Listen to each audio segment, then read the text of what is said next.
sont les styles de comportement qui vont systématiquement se construire à partir des messages émis par notre environnement, et ce depuis notre petite enfance. C'est un peu un pilote de vie, hein, cette voix qui est là à l'intérieur de notre cerveau, qui est toujours en train de nous interpeller, de nous donner un message. Donc, il s'agit simplement de mettre en place une observation des modes comportementaux de nos collaborateurs en entreprise. Madame Leila Naïm, bonjour. Bonjour Madame Presse. Je vous remercie d'avoir accepté notre invitation à cette chaîne de vidéo. Merci à vous aussi. Donc aujourd'hui, vous allez nous parler de l'importance des drivers, Oui. Justement pour améliorer les relations professionnelles. Tout à fait. Première question, en quoi consistent les messages contraignants et comment régissent-ils les comportements en entreprise? Très bien.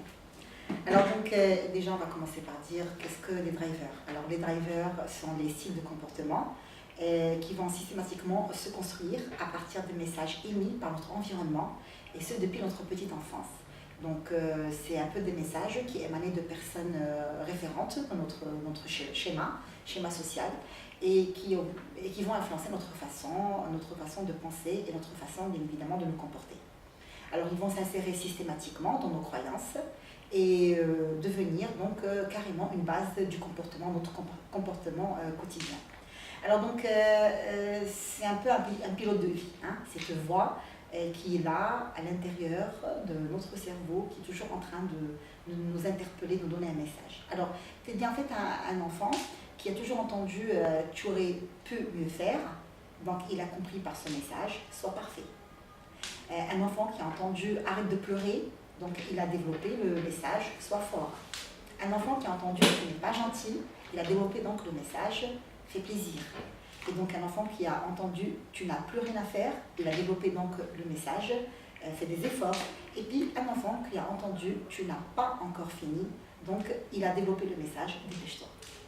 Et systématiquement ces messages, ils peuvent être des contraintes inconscientes, voilà, qui mettent à mal son estime de soi, et puis qui vont éventuellement le faire vivre dans un stress complètement chronique.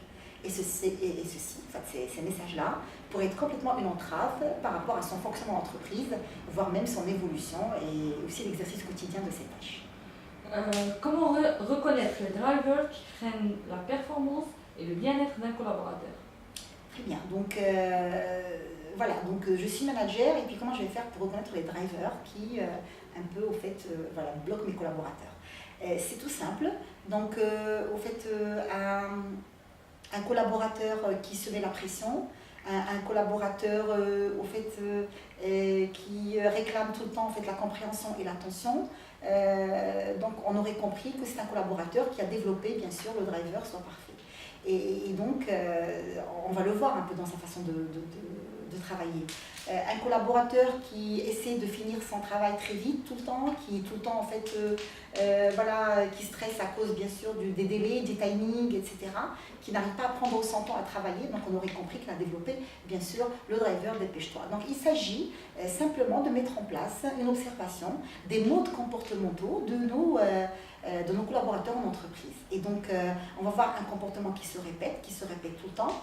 Et en même temps, ce comportement-là devient lui-même source de stress du collaborateur en question. Et donc, quand on va remarquer finalement ce type de constat chez la personne, on va identifier finalement donc ce constat-là, il est rattaché à quel type de driver, et systématiquement on aurait compris quel est le blocage de cette personne, d'où vient finalement en fait le stress chronique pour cette personne en entreprise, et c'est là où on pourrait peut-être bien en fait mettre en place carrément une stratégie d'accompagnement. Quel type d'action envisager pour gérer les drivers et améliorer les relations au travail? Très bien.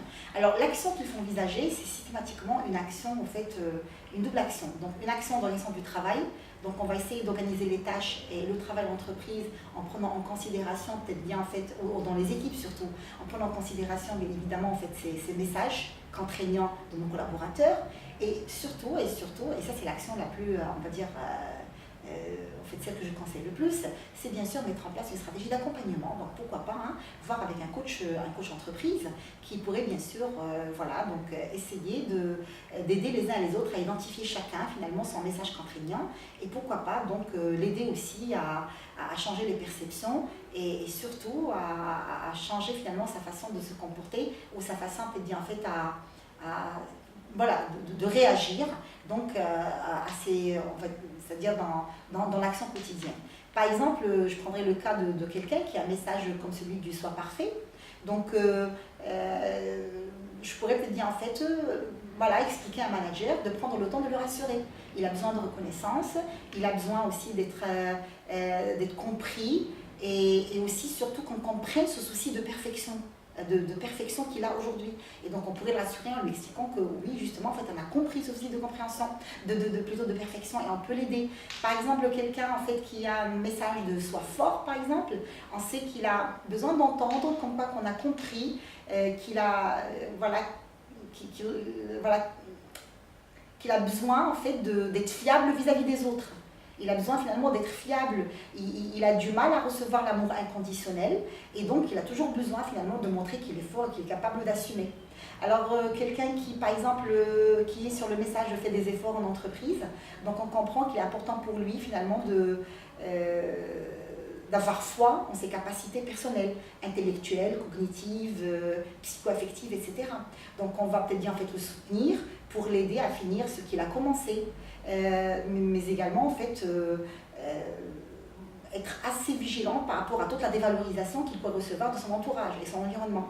Donc quelqu'un qui a développé par exemple le message « dépêche-toi », donc on a compris qu'il faut absolument ce qu'il faut peut-être bien en fait, c'est plutôt le complimenter par rapport à son efficacité et surtout par rapport à son respect des délais et surtout aussi l'aider à poser des limites claires quant aux horaires et deadlines du travail et aussi l'aider à prendre son temps dans le travail, voilà, et à fournir une tâche.